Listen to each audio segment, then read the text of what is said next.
Bonsoir à tous, c'est un plaisir pour moi de vous retrouver avec notre invité Rodi Tolassi qui, on va dire, on va un petit peu dire les choses comme ça, qui est le leader, on va dire, du Rassemblement national en Guadeloupe. Ça a toujours été. Voilà, donc toujours été Rodi Tolassi. Ça fait 5 ans maintenant que... plus de 5 ans que je le suis, donc... Ouais, on dit que ça a toujours été. Quand on a passé 5 ans, c'est que ça a toujours été. Oui, ça a toujours été pour moi. Bien. Mais on verra tout à l'heure comment les choses ont évolué depuis les dernières élections. Mais juste avant, qu'est-ce qui vous a marqué au niveau de l'actualité cette semaine? La violence, c'est un fait qui devient récurrent. Et c'est pas seulement la violence, c'est la criminalité, les homicides. C'est pas seulement de la violence. On est à un stade supérieur où on tue gratuitement pour rien, pour des échanges. Là, on n'est pas d'accord. On tue pour n'importe quoi. On ne sait même plus. Et donc, ça devient extrêmement grave, préoccupant. Je pense même que on commence. Je ne vais pas dire à s'y habituer, mais on a l'impression que tout le monde s'habitue à cette violence. On n'en parle plus, on ne s'interroge plus, on ne fait plus rien contre la violence qui gangrène la société aujourd'hui. Oui, mais est-ce que vous avez un petit peu analysé les choses? Puisque je me rappelle, vous avez dit, je réfléchis depuis tantôt, je réfléchis sur les problèmes récurrents de la Guadeloupe.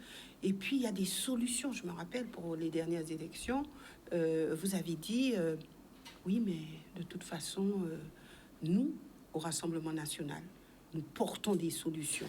Alors, sur ce problème de violence, quelles solutions? Oui, nous réfléchissons sur les solutions. Et d'ailleurs, au travers des différents programmes que nous avons proposés. Pour les dernières élections législatives, je me rappelle. Présidentielles, effectivement. Mais le problème de la violence, il est multifactoriel. Voilà, il vient de plusieurs éléments.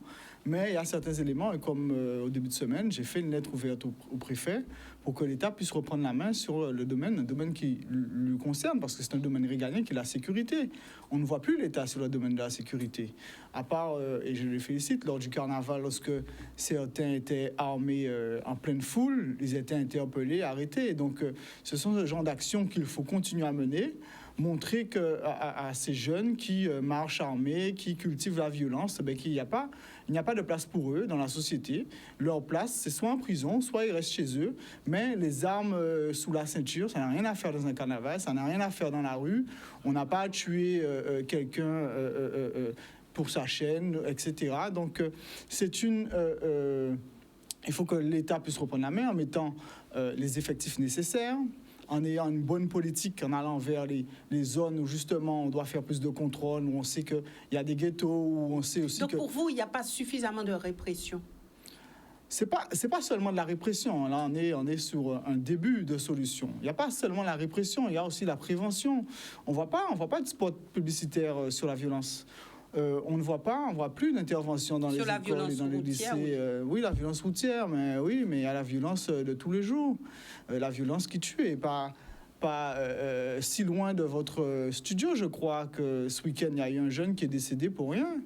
Un jeune de 19 ans qui n'a rien demandé et qui est mort parce qu'il a eu juste une petite altercation.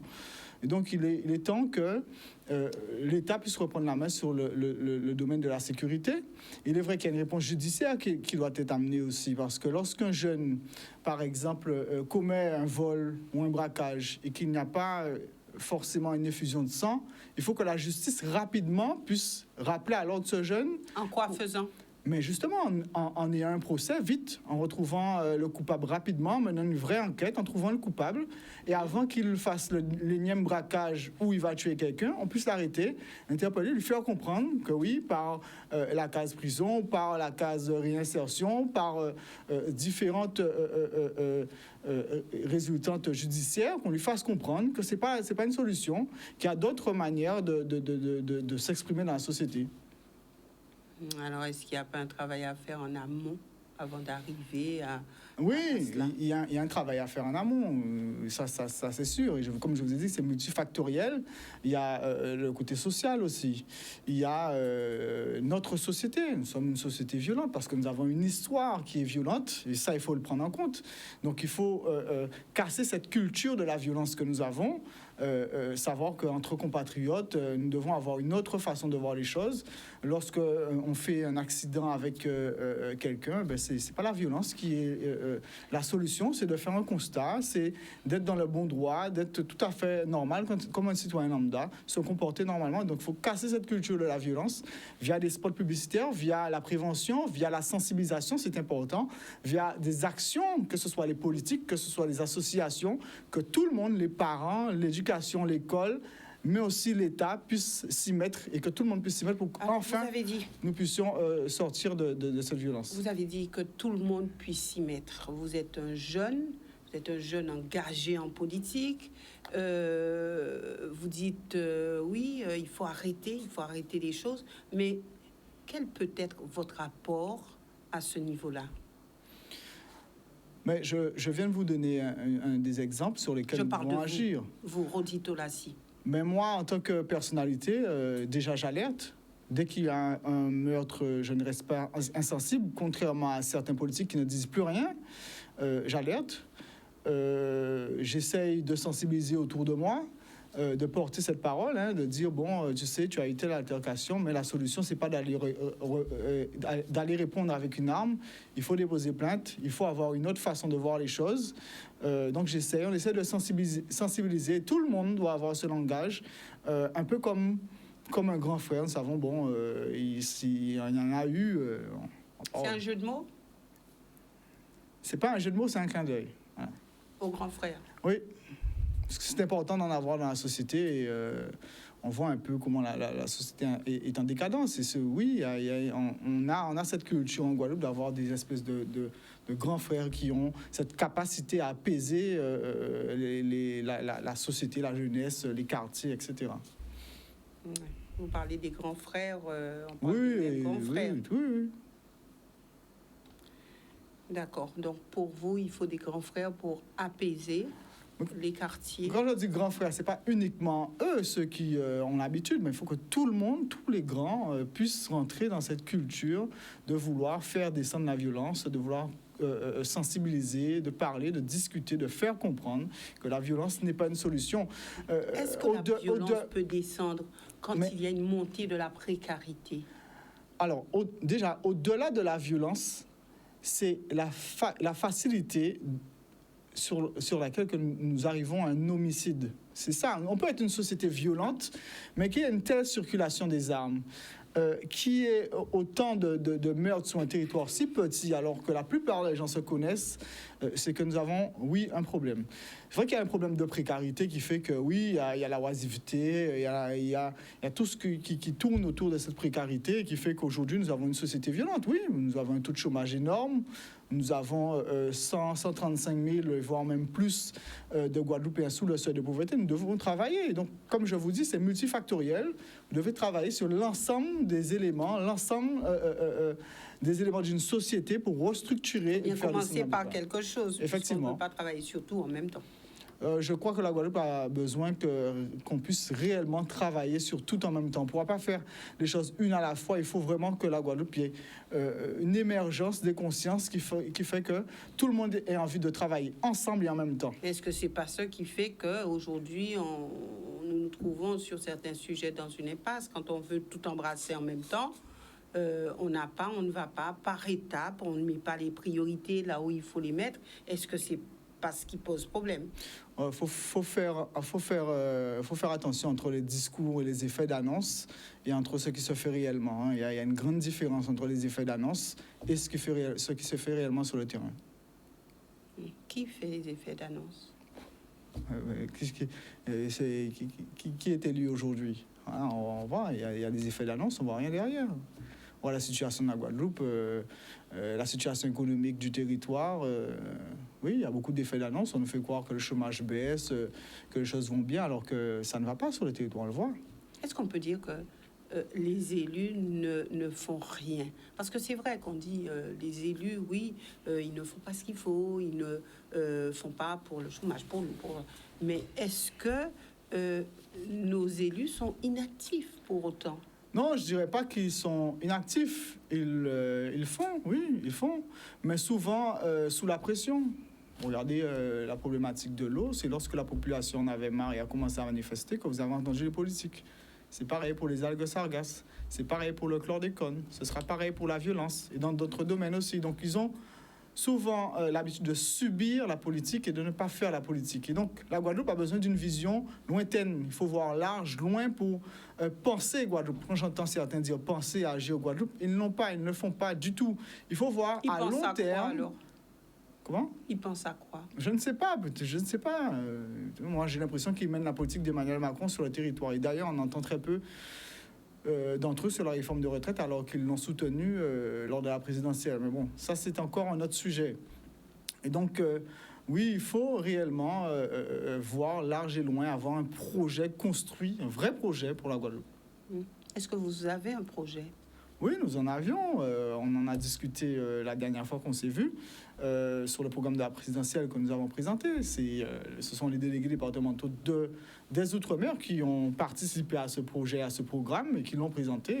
Il était dans le programme présidentiel. Donc, alors, au-delà de tout cela, pour vous, quelles doivent être les priorités? Au-delà, on a beaucoup entendu l'eau, les sargasses, etc. Mais quelles doivent être les priorités actuellement pour que la Guadeloupe puisse avancer et se sortir de l'ornière? La priorité doit être économique. Aucune société ne peut fonctionner en étant telle qu'elle est, comme la Guadeloupe elle est, avec une balance commerciale excessivement déficitaire. Il est temps justement d'avoir une vraie production locale forte, avec des industries qui créent de l'emploi, qui créent de la valeur ajoutée. Il faut de la sécurité, c'est important. Je vous donne un exemple. Quel agriculteur aujourd'hui qui veut investir, par exemple, moi, alors je ne vais pas prendre l'exemple de la Guadeloupe, je vais prendre un exemple. J'ai été en Martinique visiter, lors de mes déplacements, visiter un éleveur de moutons. Je crois qu'il en avait 200, 250, et il était capable de multiplier par 2, par 3. Et il m'expliquait qu'il ne pouvait pas, il ne voulait pas parce qu'il n'est pas capable de surveiller et de sécuriser son cheptel à cause des vols, etc. Donc, dans une société comme ça, comment voulez-vous que les gens puissent vouloir investir, que le Guadeloupe puisse vouloir investir? Il faut sécuriser, il faut la sécurité, c'est très important pour que chacun puisse s'exprimer librement dans le territoire. Donc l'agriculture au centre des préoccupations. La production locale, c'est pas que l'agriculture, la production locale qu'il faut que ce soit au centre des préoccupations. Il y a beaucoup d'exemples à prendre. Nous importons beaucoup trop et nous exportons pas suffisamment. Nous avons le tourisme à développer. Il y a beaucoup de choses que nous pouvons faire en Guadeloupe que nous ne faisons pas. Vous prenez alors, est-ce que les agriculteurs sont prêts à penser diversification? Ils sont prêts. Les agriculteurs sont là pour travailler pour la population. C'est l'un des meilleurs métiers au monde. Ils veulent nourrir la population, mais il faut leur donner les moyens. Je vais vous donner un exemple. On a passé la tempête Fiona. Il y a certaines communes qui n'ont pas été déclarées dans les catastrophes naturelles, etc.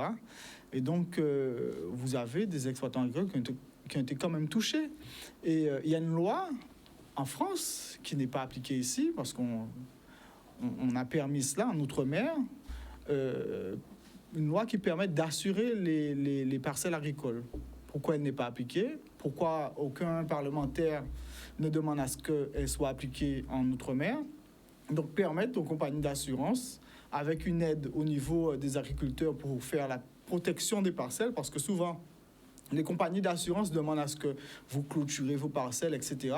Et donc, il y a une loi en France qui permet, il y a une aide qui permet justement de faire cette sécurisation et donc d'aller vers un contrat d'assurance. Et demain, lorsqu'il y a un coup de vent, lorsque vous perdez votre serre, lorsque vous perdez du matériel agricole, vous êtes indemnisé. Ça n'existe pas en Guadeloupe. Et justement, il faut consolider les différents métiers que nous avons pour les amener vers l'excellence. Les élus disent quand même que les agriculteurs sont bien aidés ici en Guadeloupe.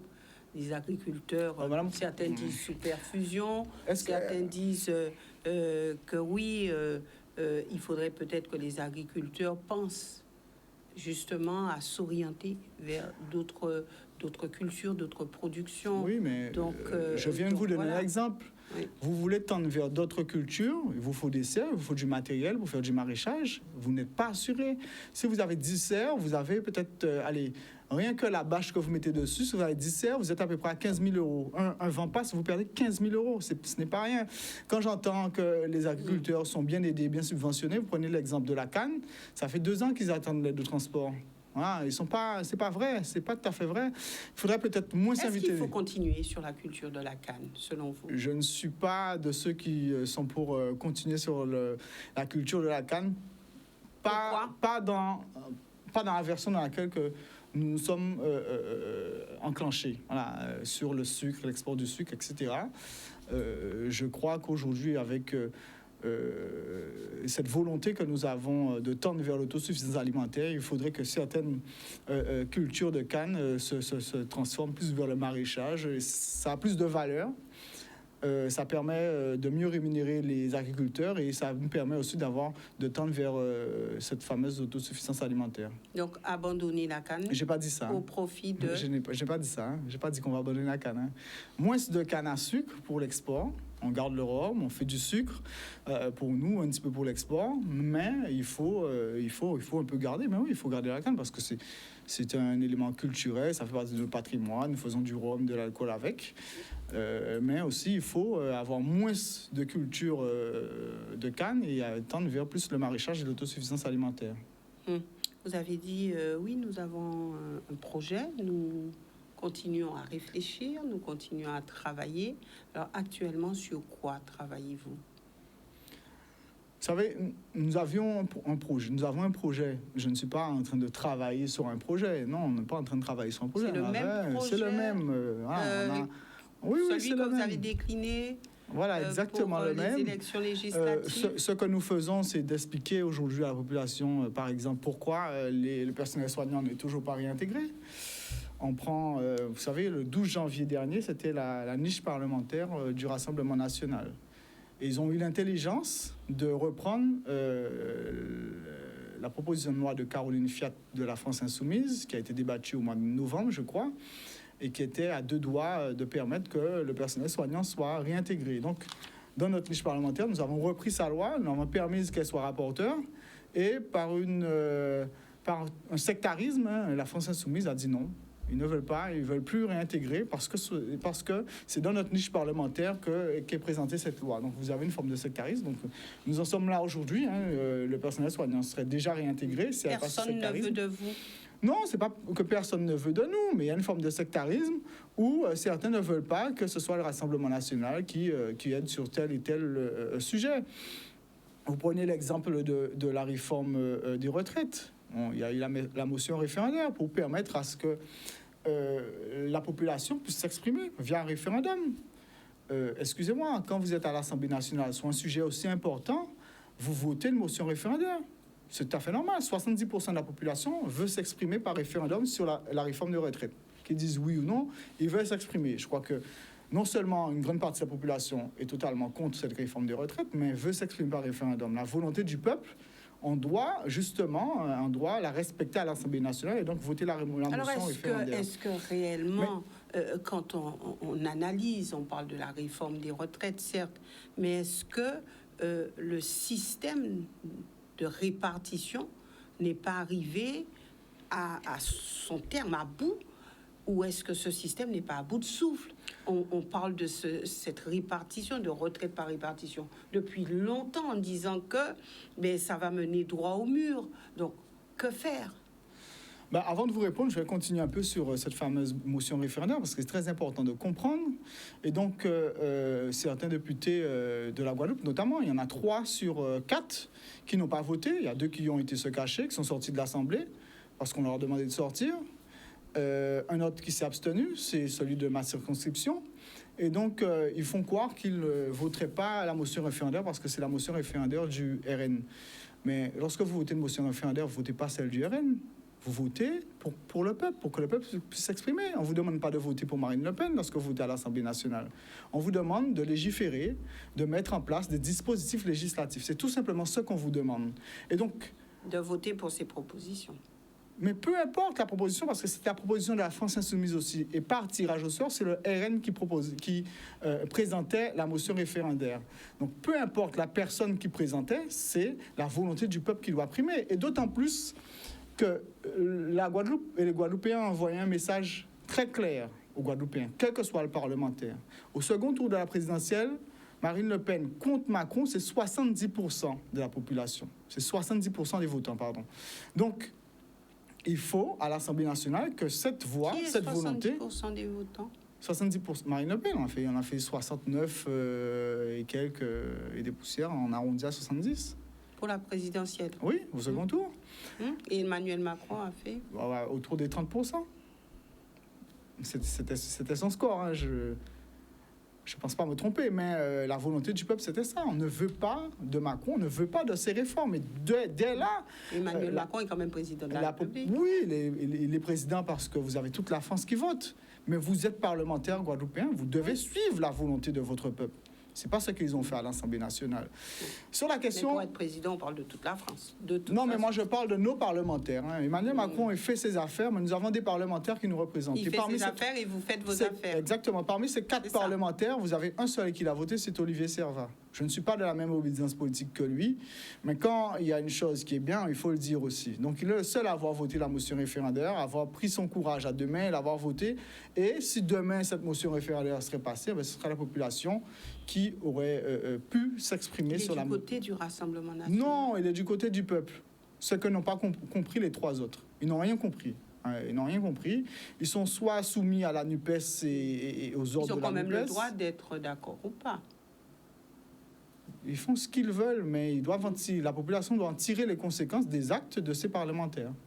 Voilà, je ne suis pas là pour leur dire qu'est-ce qu'ils doivent faire dans l'absolu. Ils font ce qu'ils veulent, mais je suis là aussi pour expliquer à la population que vous avez élu certaines personnes et ils ont tel comportement à l'Assemblée nationale. Et demain, lorsqu'on va rallonger de 2 ans, voire même plus, parce que pour l'outre-mer, c'est beaucoup plus important, l'âge de départ à la retraite, ce sera notamment et en partie à cause de ces parlementaires. Sur la question des retraites et la question... Je reviens à la question que je vous ai posée. Oui, c'est la fameuse question sur le système de retraite. Il y a déjà un abus de langage quand on parle de la réforme des retraites. On ne cotise pas. Ce n'est pas vrai. On ouvre des droits à la retraite. Parce qu'on paye la retraite de ceux qui sont déjà à la retraite lorsqu'on travaille. Voilà. Les actifs payent. Voilà. Donc on ne cotise pas, on ouvre des droits. Donc c'est déjà un abus de langage. Et notre système, c'est vrai que notre système de retraite, c'est un peu comme une pyramide de Ponzi. Alors j'ai fait une caricature un peu grosse, mais c'est un peu comme le cercle solidaire. Il faut qu'il y ait beaucoup d'entrants, beaucoup de personnes qui cotisent pour payer... Beaucoup d'actifs, comme on les appelle. Voilà, beaucoup d'actifs, plus d'actifs que de retraités pour payer la retraite de ceux qui sont déjà... la pension de ceux qui sont déjà à la retraite. Ce qu'il faut savoir, ceux qui financent réellement les retraites, ce sont les actifs. Oui.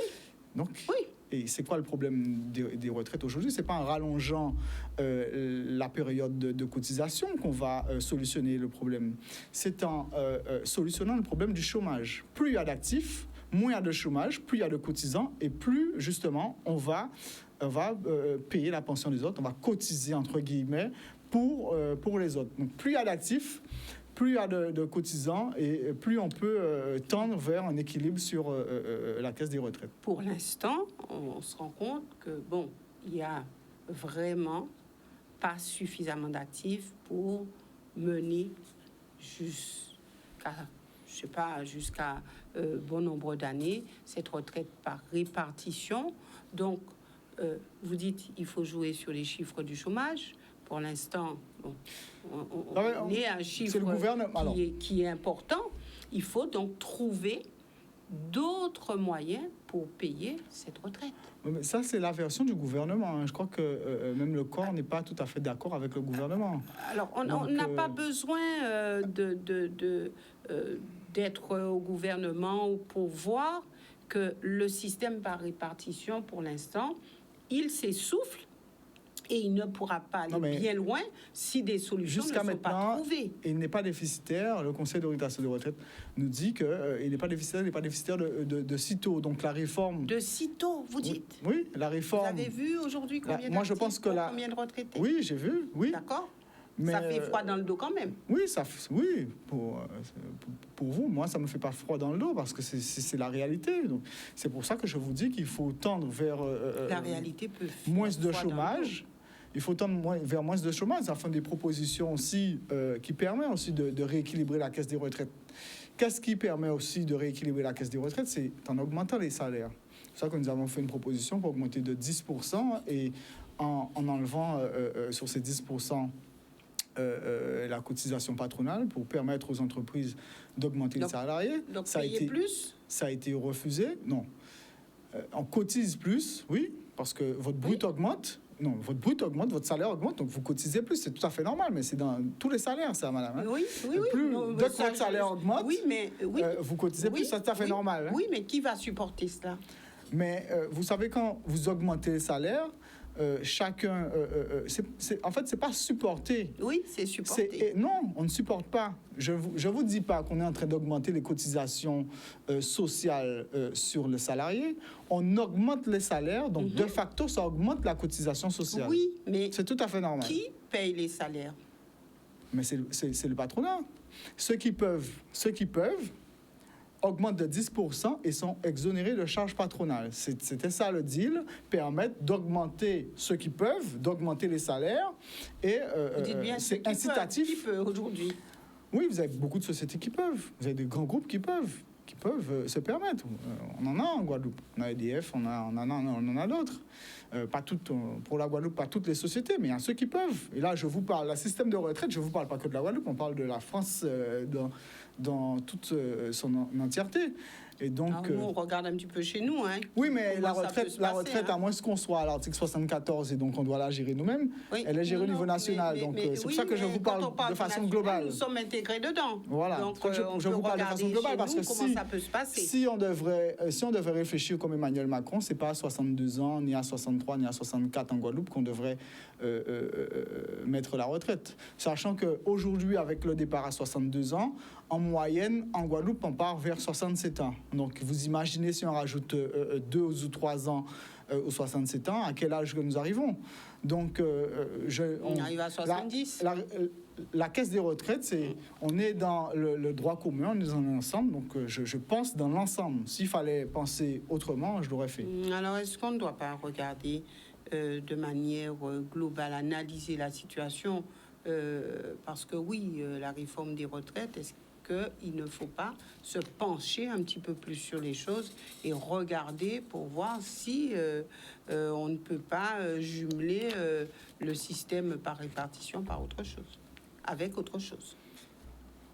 Quand on prend l'exemple de l'Allemagne, par exemple... c'est un mauvais exemple. Oui. Un trait, parce que vous avez les retraités parmi les plus pauvres d'Europe. Hein, ils sont beaucoup plus pauvres. Un retraité allemand est plus pauvre qu'un retraité français. Oui, ils font comment pour leur retraite? C'est pas forcément une solution. Comment? Ils font comment? Non, mais leurs pensions sont beaucoup moindres. Ils font comment en Allemagne pour leur retraite? Je ne sais pas, je suis pas allemand, moi, je suis français. Je regarde la France, comment ça se passe. Que ça marche pas chez eux? Non, parce que les retraités sont, en finalité, les retraités sont beaucoup plus pauvres qu'en France. C'est ça la réalité. Alors qu'ils mettent un système par points, un système de capitalisation ou autre, ou qu'ils allongent l'âge légal de départ à la retraite, la réalité c'est que les retraités allemands, les retraités allemands sont beaucoup plus pauvres que les Français. Ah oui. Et pourtant en France, on a voulu jumeler à une époque capitalisation et répartition. Oui, on a voulu jumeler à une époque, mais bon, nous, ce n'est pas notre projet. On croit que, justement, en augmentant les actifs, en permettant que de tendre vers le plein emploi, ça a prouvé son efficacité à une certaine période. De tendre vers le plein emploi, d'avoir beaucoup d'actifs, d'augmenter les salaires, ça permet justement d'arriver à l'équilibre. Pour l'instant, on a l'impression qu'on tourne en rond sur ce problème de retraite.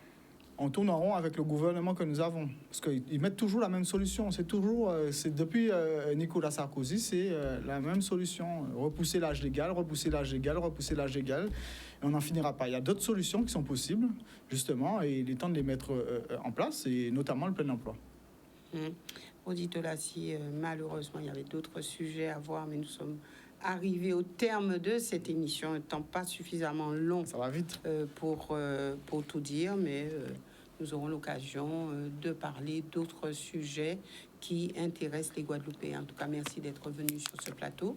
Merci aussi à vous, téléspectateurs, de nous avoir suivis. Nous nous retrouvons demain pour une autre émission politique et nous ferons un petit tour du côté de l'Assemblée, pardon, pas l'Assemblée nationale, nous partirons du côté de l'Europe avec un député, un eurodéputé qui était de passage en Guadeloupe. Je ne vous en dis pas plus, vous le découvrirez demain lors de notre émission politique. Excellente soirée à tous.